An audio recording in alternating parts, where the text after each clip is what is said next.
क्या कोई लोकतंत्र में खुद को राजा समझ सकता है?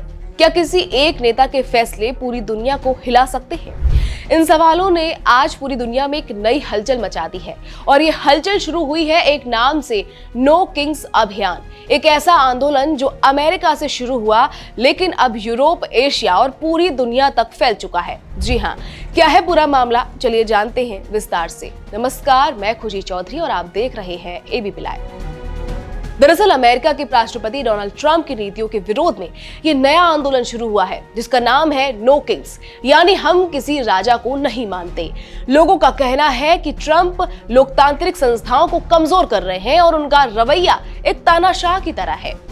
इसी के खिलाफ 18 अक्टूबर 2025 को लंदन में अमेरिकी दूतावास के बाहर सैकड़ों लोग जुटे। बैनर थे नो किंग्स और नारे थे डेमोक्रेसी नॉट मोनार्की। लंदन की ये रैली इस अभियान का पहला बड़ा कदम मानी जा रही है। इसके साथ ही दुनिया भर में 2600 से ज्यादा प्रदर्शन आयोजित किए गए।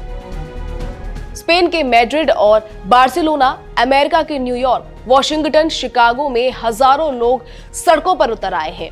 प्रदर्शनकारियों का कहना है कि लोकतंत्र किसी का निजी साम्राज्य नहीं हो सकता और अमेरिका के संविधान की आत्मा है, कोई राजा नहीं।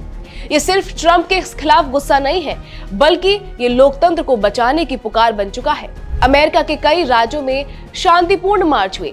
वर्जीनिया से वॉशिंगटन डीसी की ओर मार्च करते लोग, अर्लिंगटन कब्रिस्तान के पास जुड़ी भीड़, ये सब बताता है कि कोई छोटा या हल्का विरोध नहीं है। इस पूरे अभियान को 300 से ज्यादा संगठनों का समर्थन है।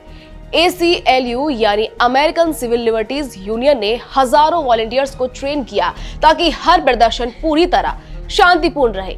अमेरिका के बड़े नेता जैसे बर्नी सैंडर्स, अलेक्जेंड्रिया ओकासियो-कोर्टेज और हिलेरी क्लिंटन, इन सभी ने इस आंदोलन को समर्थन दिया है। फिल्मी और टीवी हस्तियों ने भी सोशल मीडिया पर नो किंग्स हैशटैग के साथ पोस्ट किए और लोकतंत्र की आवाज बनने की अपील की। कुछ महीने पहले ट्रंप के जन्मदिन पर भी इसी तरह के विरोध हुए थे जिसमें लाखों लोग शामिल हुए थे। वहीं अब इन प्रदर्शनों पर ट्रंप ने सफाई दी है। उन्होंने कहा, मैं राजा नहीं हूं और ये सारे विरोध राजनीति से प्रेरित हैं। रिपब्लिकन पार्टी ने इन विरोधों को एंटी अमेरिकन कैंपेन कहा और इसकी निंदा की है, लेकिन जनता की आवाज अब साफ सुनाई दे रही है। सोशियोलॉजिस्ट का मानना है कि नो किंग्स एक नया मोड़ है जहां लोग सिर्फ एक नेता के खिलाफ नहीं बल्कि उस सोच के खिलाफ खड़े हो रहे हैं जो लोकतंत्र को दबाना चाहती है। करीब 30 लाख से ज्यादा लोग अब तक इस आंदोलन से जुड़ चुके हैं और यह संदेश साफ है, जनता अब चुप नहीं बैठेगी। संविधान से बड़ा कोई नहीं और लोकतंत्र किसी का ताज नहीं है।